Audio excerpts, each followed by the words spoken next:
This is a lecture about American history, about researching a part of 20th century history that's largely unmentioned in local or national stories. As the lecture unfolds, the title will be revealed not just as the name of colors, but as important clues to our local history's involvement with the Green Book Traveler's Guide for Negroes, which is the official real name. There are a lot of strands that need to come together, so bear with me. They will come together at the end of the hour. The Green Book movie, which received a 2018 Academy Award starring Viggo Mortensen and Mahershala Ali, brought the Green Book Guide to wider attention. The movie was set in the Jim Crow South, but the Green Book was also used in the North and across the country. Black travelers could not afford to make a mistake about where to stop for gas or what restaurant to walk into in a strange town. The wrong choice could lead to a reaction from a socially awkward conversation to physical violence. The Green Book aimed to minimize the threat so Black people could participate in while remain apart from majority white culture. The Green Book, fully titled the Negro Motorist Green Guide or the Green Book Traveler's Guide for Negroes, it actually changed its name over its life, played on founder Victor Green's name and the association of green with go for drivers. The name also echoed a Green Book guide of an earlier generation. Published in New York in the era 1910 to 1917, the first Green Book was written as a guide for new immigrants, explaining American laws and customs, holidays and work practices, and steps towards citizenship. It was distributed by immigrant aid societies in Yiddish, Polish, and Italian. The Madison Eagle, a key component of some of my local research, notes that a speaker came to Madison to lecture on this first Green Book in 1916, part of a fundraising campaign to help immigrants assimilate. There were also Green Books, shown in the upper left, with stories of achievement and assimilation, published again around World War I. And the Jewish Traveler's Guide was published from 1917 to 20 and laid out places that were run by and for Jewish travelers, much as the Negro Motorist Green Guide would in the decade following. The Green name also lives on in the Green Card program that offers immigrants a path towards citizenship and legal employment. Victor Green, 1892 to 1960, is credited with creating the mid-20th century Green Book for African Americans. He was a postman who worked in Hackensack, New Jersey, where he grew up, but he moved to Harlem, New York City about 1918 when he married. Victor Green and his wife, Alma, were part of the flourishing of African American literature and arts in the era between the world wars we call the Harlem Renaissance. It was also a time of increasing awareness in the Black community of the need to advocate for rights as U.S. citizens. Green and so many other young Black men had served in World War I in France. Like most Black soldiers, he believed serving his country would bring more respect and less discrimination from that same country. That dream was only very slowly realized, but in the decades between World War I and the 1940s, African Americans tried hard both to assimilate into mainstream American middle-class culture and to show their worthiness to be accorded equality in custom and law. As Victor Green wrote in the introduction of the first edition of the Green Book, quote, "There will be a day sometime in the near future when this guide will not have to be published. That is when we as a race will have equal rights and privileges in the United States." But in 1936, that was not the day. And in that year, Victor Green and his wife put together and self-published a guide to Metro New York for Black travelers, places they would be welcomed rather than threatened.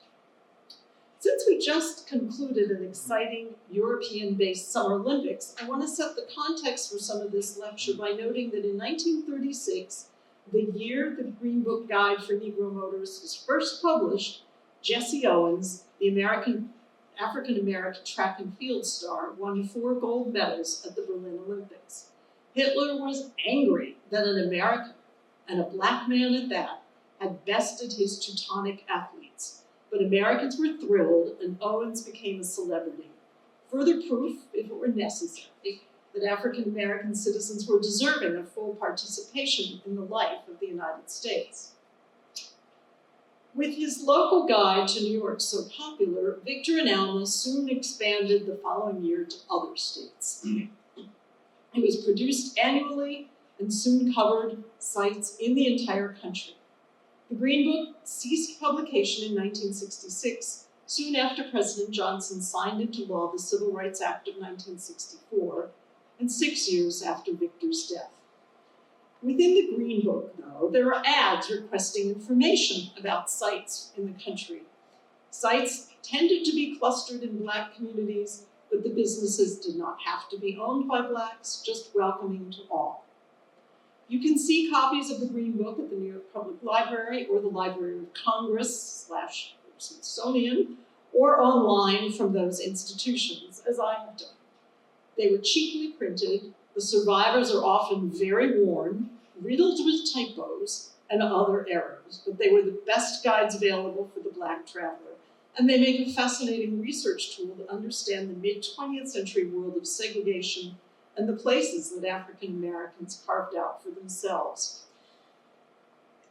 To prevent you from blindness, which is very possibly what happens when you look at original copies of the Green Book, this is the best I can do in a photocopy or a digital copy of this.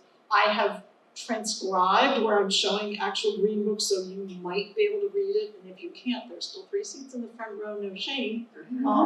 But this was about selling, looking for representatives who would sell ad space for the Green Book. So as I said, it's an imperfect, it's not all Black businesses, it's not comprehensive, it's those who were found, who learned about it, and asked to be in. Who was the Green Book guide for, exactly? Presumably, people living in Black neighborhoods knew exactly where to go for their needs. But with the expansion of a Black middle class and the prevalence of cars, people were venturing far beyond their local communities. Some, like this elegant couple photographed by James Vanderzee, a famous Black photographer of the Harlem Renaissance, might have wanted to go to a New Jersey restaurant or a club at a resort area like Atlantic City. Others might have wanted to travel to see extended family living throughout the South. Although automobile production and sales declined dramatically, some sources say by 75%, between 1929 and 1932 due to the Great Depression, sales and then production of cars increased, beginning in 1933. More inexpensive cars were produced than ever before, and more people were able to buy them. My involvement with the Green Book stems from an inquiry from a colleague, Catherine Ziff, at the University of Rhode Island. She is trying to organize a state-by-state investigation of all the sites listed in all the editions of the Green Book Guide for Negro travelers to determine whether sites survive, and if any might be recognized by state or local historic preservation groups to help boost community awareness and encourage physical preservation. A crack team of researchers stepped forward during the pandemic to begin this tedious but fascinating work for free. First, a spreadsheet was created, i.e. the graduate student work, taking hard-to-read information from the original Green Books and putting it in form for each state searchable by town name, business type, and the date it was published. This map, created by another colleague, Janet Sheridan from Salem, New Jersey, shows the approximate location of all the sites in New Jersey. So there were 581 individual sites in New Jersey identified over the 30-year life of the Green Book. Some appeared for decades, some only make a brief appearance for a year or two. But using Google Maps and then old-fashioned fieldwork, the team identified that about a quarter of the sites remain as standing structures in varying degrees of preservation. The Green Book categorizes the listed businesses, and they represent all the variety of needs one might have while traveling. Food, personal care, accommodations, car service, gasoline, and even fun. Asbury Park, Cape May, and Atlantic City all had segregated beaches, but nonetheless there were beaches available for Black people at the Jersey Shore. Black people went there on vacation, as well as for seasonal work, and needed boarding houses for longer-term stays if they were not housed in quarters of a large hotel. You can see this list where I've shown just a sample of the kinds of businesses that are pulled for Asbury Park and Atlantic City, which had a lot of listings. Newark has the most listings of any municipality in New Jersey. Frankly, no surprise. But it was a surprise for me to discover listings from Madison and Morristown. These are the only two communities in Morris County to have had any listings in the Green Book. Many counties had none. Predictably, the more rural counties in the western part of the state are entirely absent. Madison's Black history had a beginning with the estate now known as Mead Hall at Drew University. It was built in 1834 in the Greek Revival style as a summer place for South Carolinian William Gibbons, 1794 to 1852. He was the grandson of a signer of the Declaration of Independence and owner of hundreds of enslaved people working to produce cotton and rice on his many plantations. Gibbons staffed his enormous house here with people brought from his plantations there.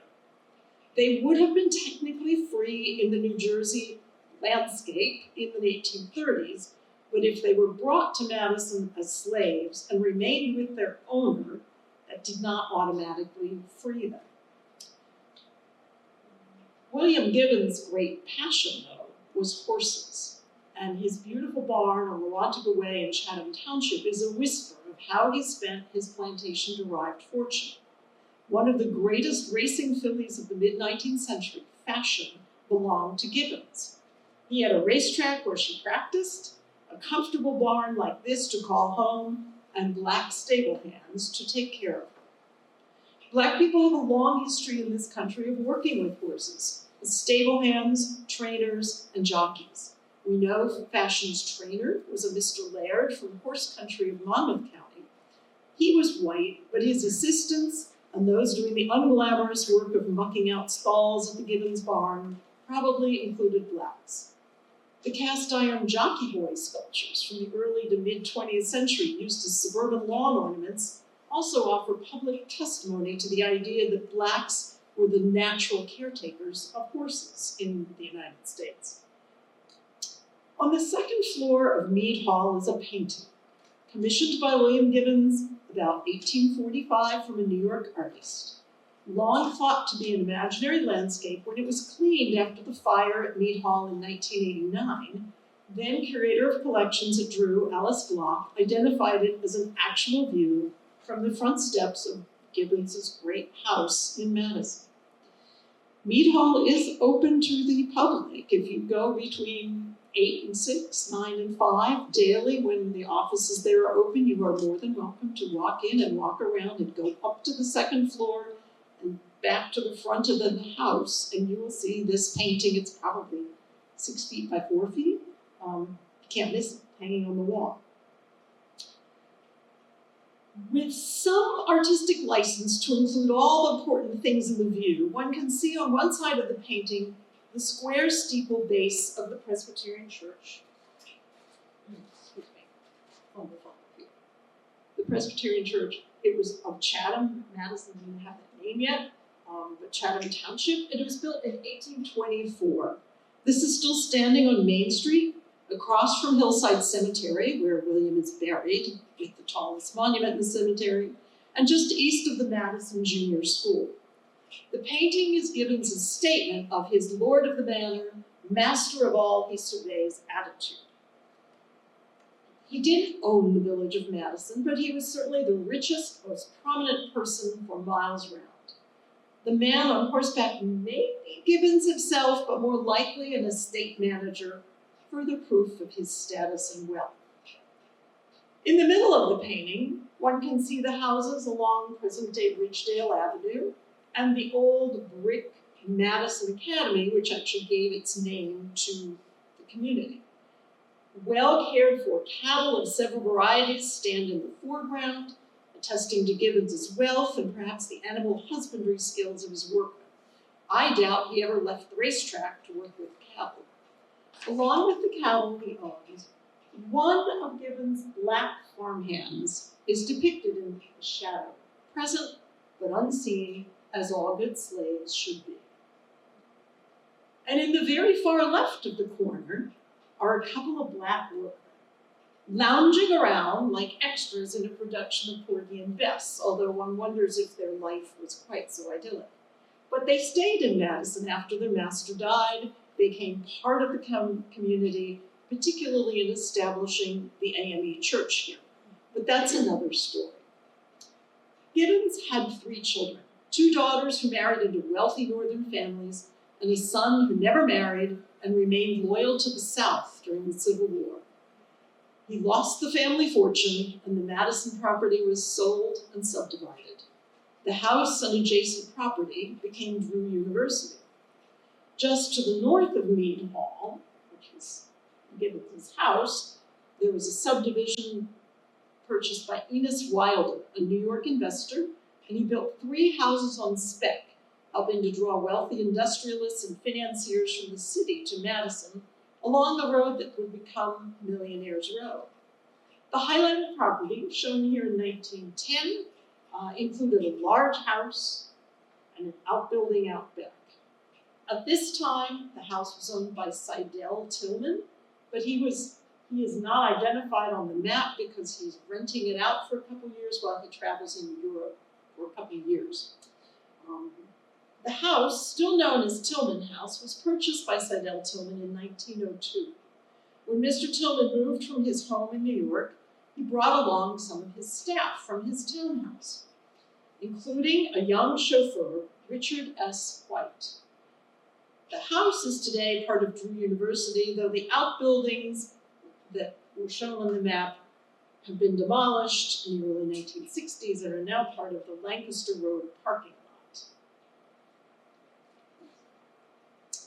And it was on the Tillman property that Richard White, a black man, and his wife Lavinia, both originally from Virginia, raised their family in an apartment above the stable/garage. Richard and his wife brought their infant son, Richard Jr., with them, and within a decade they had 3 more boys and at last a daughter. The children went to Madison public schools. Daughter Madeline especially excelled in academics, and this is the start of how Madison is listed in the Green Book. Seidel Tillman was killed by a car, ironically, while on a walk crossing Madison Avenue in front of his house one dark winter evening in 1927. But his widow, a much younger second wife, who was originally from Madison, she stayed on with their 3 young children in the big house. The White family, the chauffeur, stayed on as well, living behind the big house in the apartment over the former stable, by then full garage. We can't know their relationship, but the Whites were close in age to widow Tillman, and her children and the younger White kids were close in age. Richard White Sr. remained Mrs. Tillman's chauffeur until he finally retired in 1947 when he was 70 years old. So we imagine they were compatible. The long connections of blacks with horses in this country logically made them chauffeurs and auto mechanics as stables began to make room for cars at the turn of the 20th century. Richard S. White Sr. is listed in the 1900 census as a 25-year-old coachman living in the Tillman household in New York City before they moved to Madison, along with a black chef and a butler.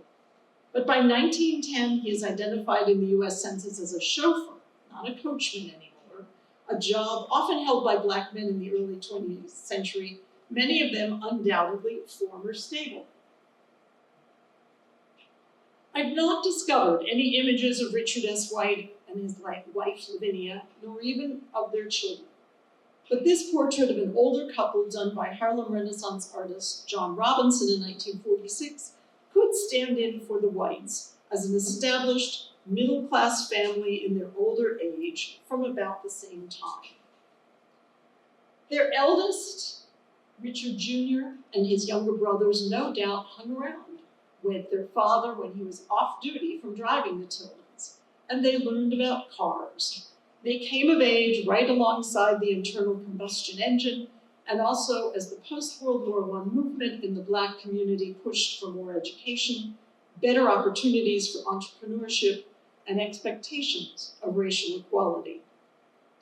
In 1920, at 20 years old, and you'll never be able to read this from even the front row, so I transcribed it for you, but that is the US Census.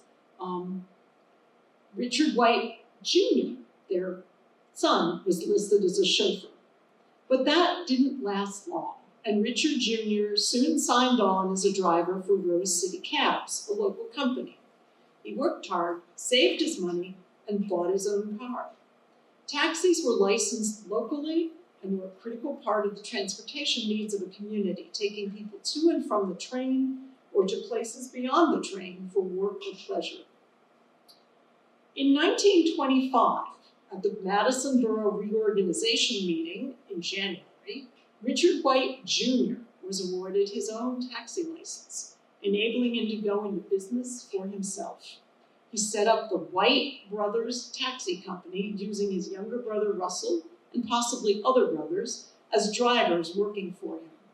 Their first offices were at 33 Main Street, where the restaurant Il Vicino is now. The actual building that housed their business is sadly gone. Their mother, Lavinia, was very active in the Madison AME Church, and there's a charming notice in the spring of 1927.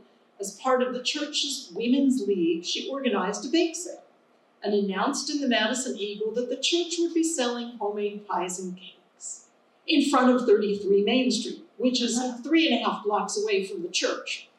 We can imagine the groans and maybe the smiles of her grown sons as she did her not-so-subtle best to help their fledgling company grow. And so it did. By 1928, a new theater building was completed in Madison, and White Brothers Taxi was such a success, they rented an office within the theater building for the next 21 years. In this photo, we see a large touring car parked in front of the new theater on Lincoln Place. Did this belong to Richard White Jr.? A couple years later, Richard White Jr. had his car stolen while he attended a basketball game in Newark. I tell you, there is more detail in local newspapers from the 20s. It's so delicious. The police report published in the paper noted that he owned a Cadillac 7-passenger touring car. Here is an ad from 1926 for such a car, a very expensive automobile and a very dignified taxi. Thankfully, White's car was found and returned by the Newark police. The White brothers were apparently very good at what they did, driving taxis, maintaining a large car, being helpful to passengers while getting them where they needed to go promptly, and making and saving money for further business investments.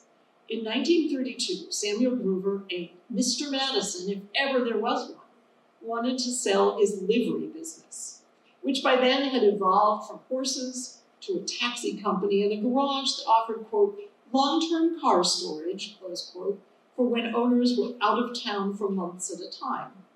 Several local taxi companies bid for the business, but it went to the black man, Richard White Jr., who folded it into the White Brothers Taxi Company. A few years later, the White brothers bought another local taxi company, the Yellow Taxi Service. Still headquartered in the movie theater building, Richard White Jr. adopted the name Yellow Taxi for their expanded business and began listing in the Green Book Guide for Negro Motorists in 1939. They were a yearly presence in the Green Book until 1953. This Christmas time ad from the Madison Eagle documents the connection between the White brothers and the Yellow Taxi companies. In part because the elder Whites recognized that their living situation over the garage at the Tillman Place was not really permanent, and in part because of the success of the White Brothers taxi business, Richard White Jr. purchased an old house on Main Street in Madison where the family could live. Perhaps he encouraged his father, by then in his 60s, to retire, although we know he did not for another decade. The Whites' house became a center of African-American community in 1920s to 40s, and the Madison Eagle social notes shared tidbits about house guests for the family. Black people who performed musical concerts at the new high school, now the junior school, or were distinguished teachers in a progressive, Quaker-founded all-black school in North Carolina, or members of the national AME church hierarchy. Just like Victor Green in Hackensack and Harlem, the whites were inspired by the Harlem Renaissance to embrace the African-American community in pursuit of civic action, educational and cultural opportunities in what was called at the time the New Negro Movement. The White's house was demolished in 1970 after Richard Sr. and Lavinia's deaths. The Wells Fargo Bank stands on the site today near Madison's Whole Foods.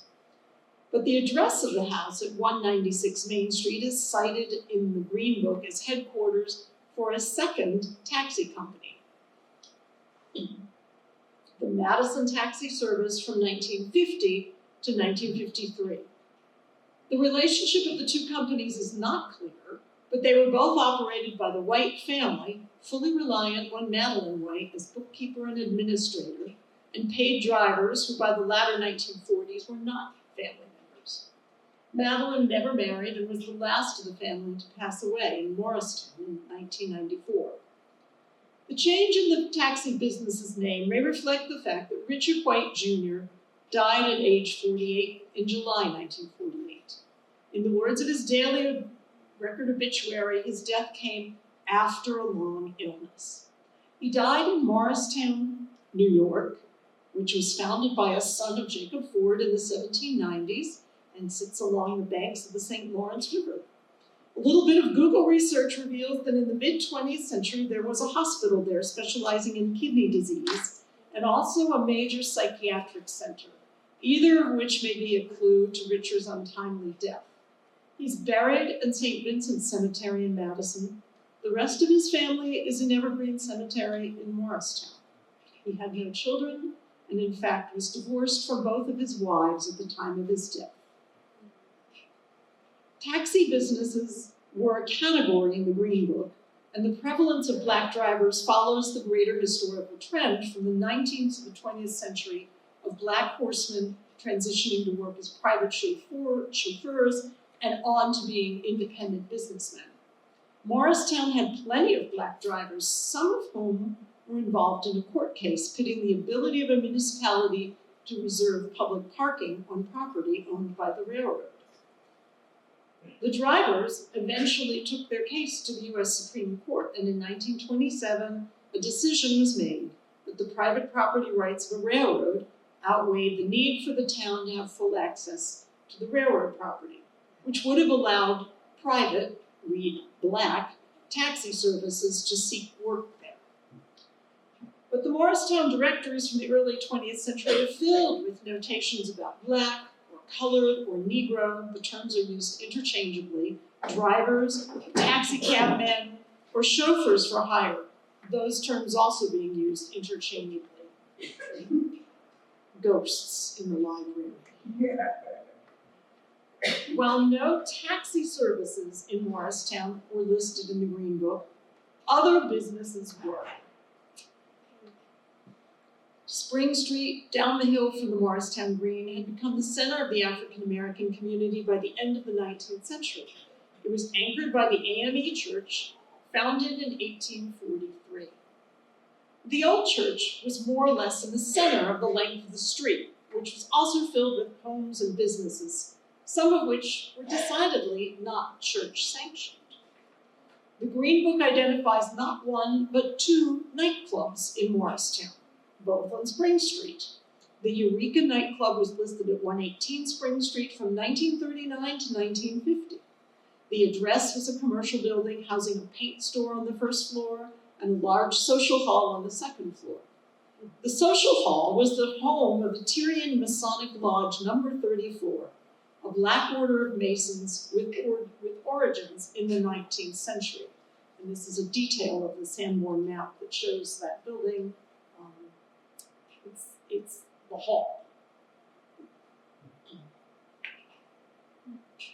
Again, as part of the growing organization and middle-class aspirations of the African-American community, Black Masonic lodges and other social clubs were formed in the era between the World Wars. Richard White Sr.'s obituary in 1964, when he was 89, identified him as a member of the Tyrian Lodge number 34 in Morristown. So it may be more than a coincidence that the Madisonian, whose family's taxi business was listed in the Green Book from 1939 to 50, also convinced his Masonic brothers to list their hall in the same year. It apparently operated at least some days of the week as the Eureka Nightclub. Sorry I missed it. The building housing the lodge and nightclub, and indeed much of historic Springsby Street and its black residents, was pinpointed as a site for Morristown's urban renewal in the 1960s. Buildings marked with an X have been demolished, and that is 118 Spring Street and the Eureka Club. This is the site today. I'm standing in the CBS parking lot. The other nightclub in Morristown is listed as the Spring Garden Nightclub at 135 Spring Street, and it illustrates some of the research challenges of the Green Book. There is no 135 Spring Street, and a search of old maps indicates there never was. But in looking for Green Book sites in other New Jersey towns, I came across a listing for a Spring Garden nightclub in Montclair, which is, of course, alphabetically kind of close to Morristown, as these things are listed in the Green Book. And that nightclub was described as being at 35, not 135, at 35 Spring Street. Except there is no Spring Street in Montclair. There is a Spring Street close to the border with Montclair in Bloomfield. Okay.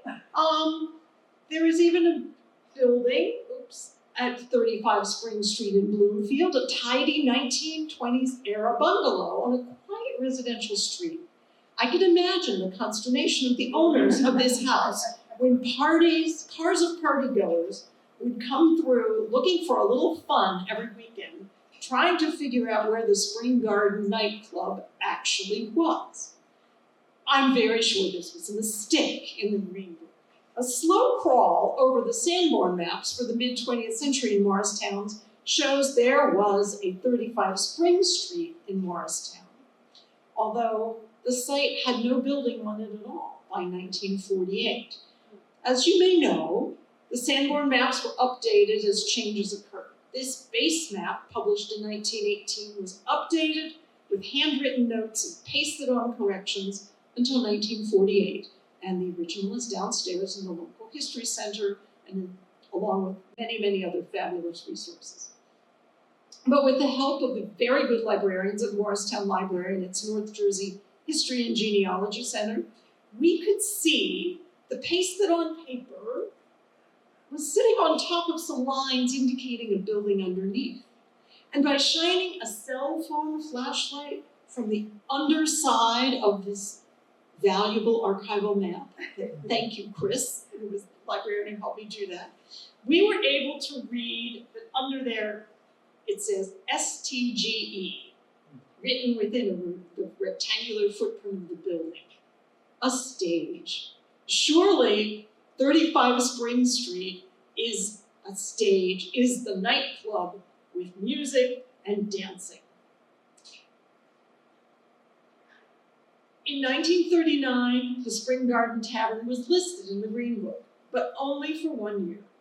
I have not been able to find out what happened to it, but Morristown directories confirm its existence that year as a nightclub. And by 1940, 35 Spring Street is listed as a vacant lot. Did it burn down? Was it burned down?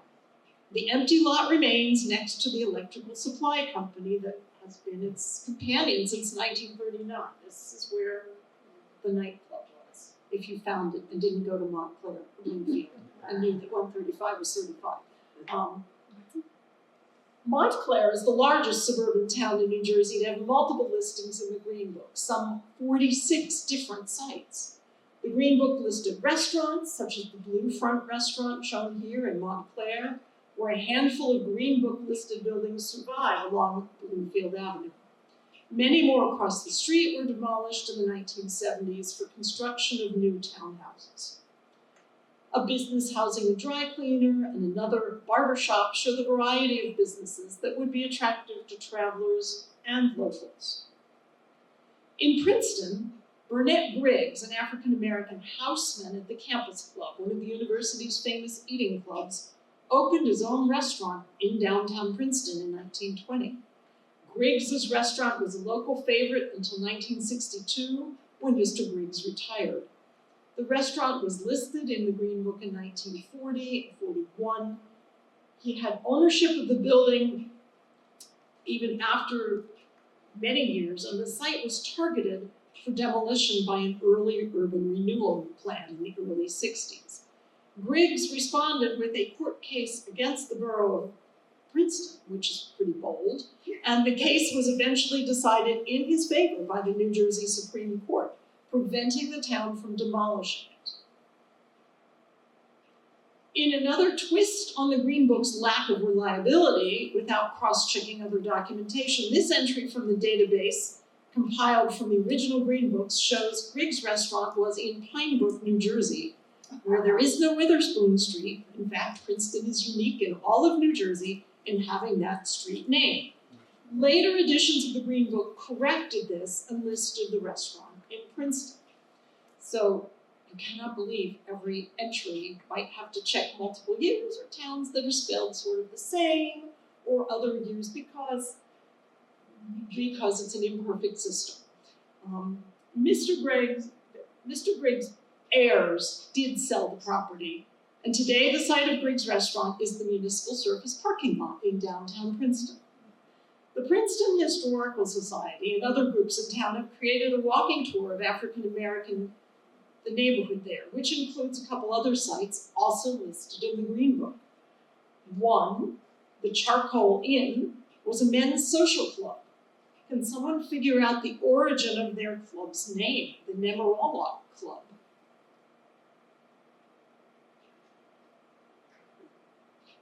Something backwards. Yeah, what's it spelled backwards? Colored Men.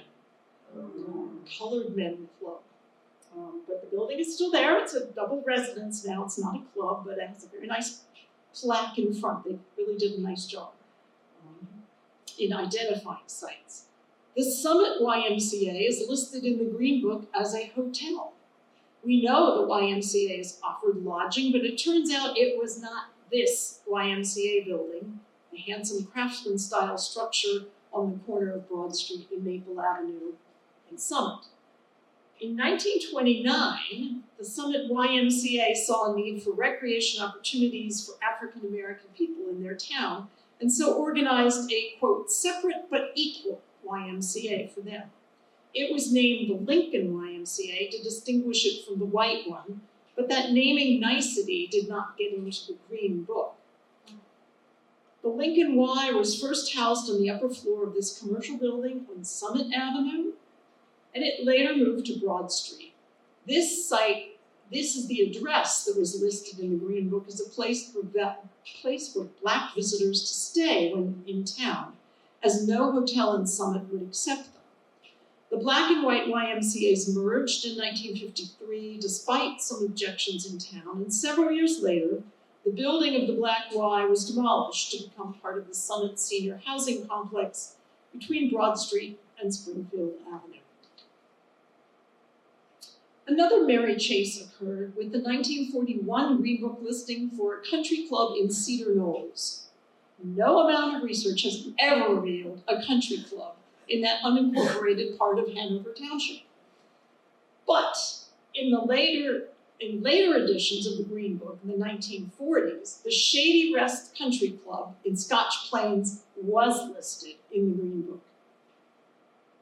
Shady Rest was the nation's first Black-owned country club, and it has been in Scotch Plains for over 100 years. Its club pro for many years was John Shippen Jr., who was America's first professional golfer and the first Black participant in the US Open. Shady Rest was well known as a place for Black entertainers, orators, and sportsmen to gather, only a short drive from New York City into the country. Sarah Vaughan, Duke Ellington, Cab Calloway, Ella Fitzgerald all made regular weekend appearances at the club during the Jazz Age and the big band eras. The club occupies the 18th century house of the Tucker family. Local white businessmen transformed the farm fields to a golf course and the farmhouse into a golf club, naming it the Westfield Golf Course in 1900. In 1921, a group of prominent Black investors known as the Progressive Realty Company of New York City purchased the property and established the country club. The stated goal was to, quote, provide and maintain a country club for the recreation of young and old, where responsible men and women can come and enjoy real outdoor life and indulge in wholesome, healthful sports such as golf, tennis, croquet, horseback riding, and shooting. The clubhouse was significantly added to and expanded during its 20th century heyday as the Shady Rest Country Club, and in the 1960s, though, financial difficulties of the club and a growing press for integration, although unusually it was white people who wanted access to a Black facility, led to the purchase of the clubhouse and its 9-hole course by the municipality of Scotch Plains. It remains a public course today. Finally, the most unexpected discovery in my work was this Chinese restaurant, first listed in the Green Book in 1951 and stayed in the Green Book through 1966 when the Green Book ceased operations. It is still the same business in the same location on Main Street in East Orange, right across the street from the train station, and I believe it's probably serving the same menu. Urban renewal work in cities and suburban towns in the 1960s and 70s targeted Black communities, and in doing Green Book research, this becomes abundantly clear. Hundreds of sites listed in the Green Book from the 1930s, 40s, and 50s are gone, often with assistance from publicly funded projects and agencies. The Black homes and businesses are under Route 7824 in Vauxhall, under Route 280 in East Orange and Orange, under the Parkway in Monmouth County, under casinos in Atlantic City. The riots in Newark in 1967 led to rebuilding and reinvestment in the city, eventually, at the cost of obliterating buildings, even entire street patterns, and the businesses of the Black community. But the many listings in the Green Book offer very clear understanding of the small businesses that have largely been forgotten and document the work experiences, the leisure experiences, and the social connections of communities that were often ignored by mainstream American culture and the writers of its history. Created for and by the Black community, the spaces listed in the Green Book offered refuge and resilience in the face of systemic discrimination. Thank you. Now we'll go back to the beginning and ask any other questions. Yes? I have questions about the finances of it. 2 questions. Did Mr. Green earn a decent living from producing it? His day job was he was a postman in Hackensack. So he, as far as we know, he kept, had a steady job and then would come home at night and. So this was an application. This is a passion project of his. He got some money for it, but I imagine the cost of printing and distribution. I don't think he made a fortune on this. Nobody ever accused him of making a fortune on this. And how much did it cost to advertise it? I don't know. That's a good question. I didn't get one of those representatives to call on me. Are there other questions? What's another state that had a lot of action? Another state that had a lot of action. Well, there's New York. I mean, New York City has more than 581 in the city, right? And Long Island, and some of the like Buffalo and Rochester, and those were more thriving industrial cities at the time of the Green Book, so there are more listings there. Rhode Island, where the instigator of this starts, has like 40 sites. I mean, it's a tiny state, it has a tiny collection of sites. I actually don't know which state has the most. I can send you a spreadsheet, you can start counting, Barbara. Volunteers are all welcome on this project, it would be great. I've done nothing in Newark. I have some contacts in Newark, and this is sort of the next phase that I'm going to try to get some action. There were a number of sites, there were a lot of sites. I think there are 112 in Newark. 2 of them at least prominently mislabeled. I mean, it says they're in Newark. Actually, one is in Irvington and one is in Bloomfield. But if you didn't have your GPS and you thought you were close enough, like how would you know? So anyway, you had a question? Did you say there are 2 copies of this book?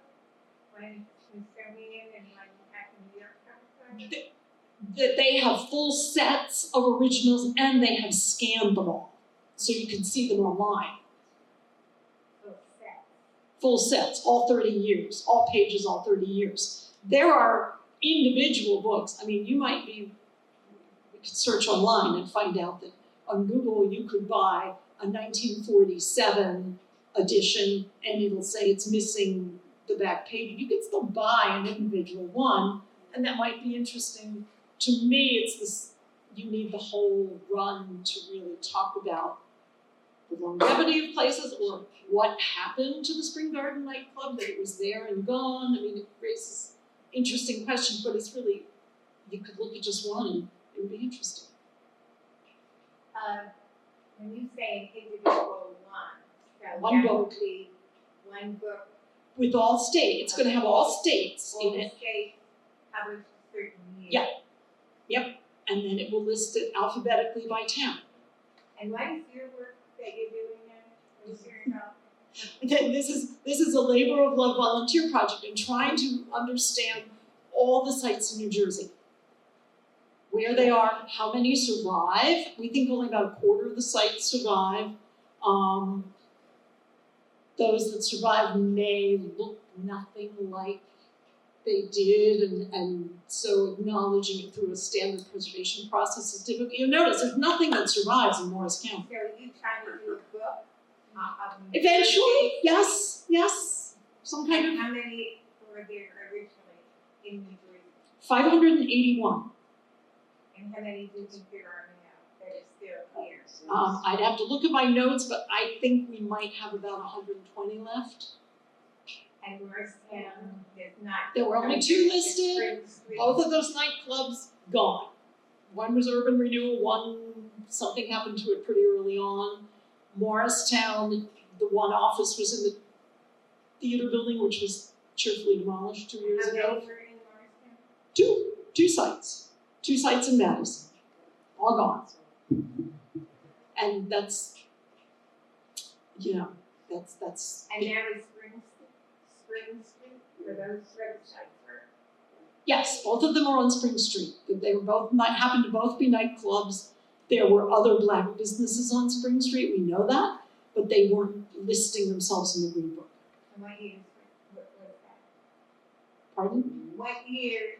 Well, what year anytime were they in between, Morristown? No, I think she said, sorry, well, here in the book, 1939. Yeah. 1940, right, the Spring Garden was there, we're gonna say 1939. The Tyrian Lodge with the Eureka nightclub, thank you, was like 1939 to 50, that had a longer listing.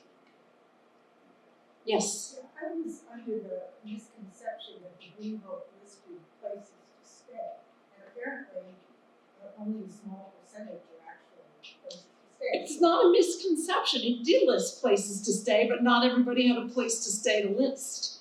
And like in Summit, it ends up being the YMCA because there's no hotel that will take them. But my question is, since there's only a limited number of places that these people can stay, other than staying with relatives or whatever, I guess you couldn't just get in the car and go on a 3-day trip and to find places to stay. You would have to do some pretty careful planning, and that's why I think where the book is valuable. And say, well, what about second cousin twice removed Mabel? Maybe we could stay with her.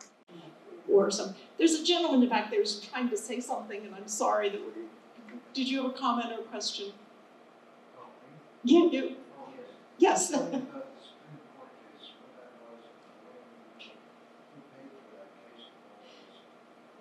I'm gonna defer to James on that one. I don't know who would have paid for that, but it was really the railroad. It was the town and the taxi man against the railroad, because the railroad owned the station and the property. In Morristown, this Morristown station. And that picture of all the taxi guys lined up, waiting to pick up people from the train, is very telling, because in the close-up you can see a lot of them are African American. But they were told they weren't allowed to park there. Well, pretty soon the railroad started going out of business, and then they didn't care. You mentioned another case, yes. Yes. The Griggs. Griggs. Right. Yep. In Princeton. The Griggs case was one, yes. That Mr. Griggs took Princeton to court and said, yeah, you can't demolish my popular restaurant in the middle of downtown just because you want urban renewal. But he passed away, his heirs sold the property, and then it was demolished anyway, and it's...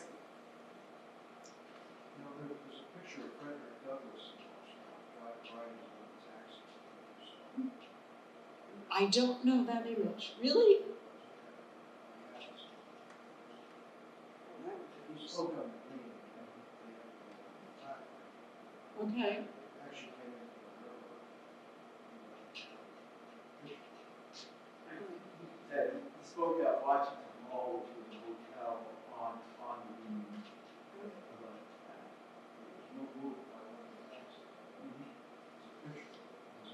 I didn't know that. I'm gonna have to go back downstairs and mend the error of my ways.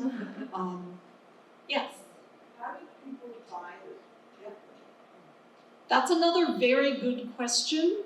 But since there are sales representatives saying, would you like to advertise? I mean, he's got contacts all around the country, so presumably they then say, sure, send me 100 and I'll distribute them, I'll sell them. I think it was very personal, it was a very personal network kind of thing.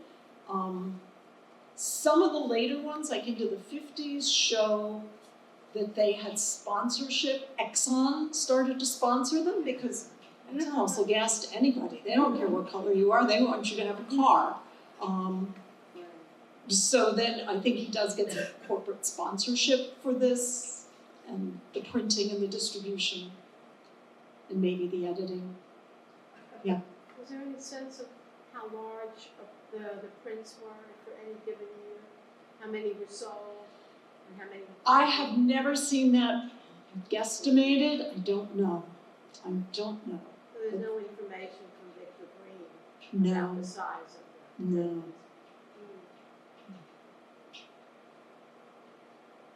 All right, is there anything else that we want to talk about?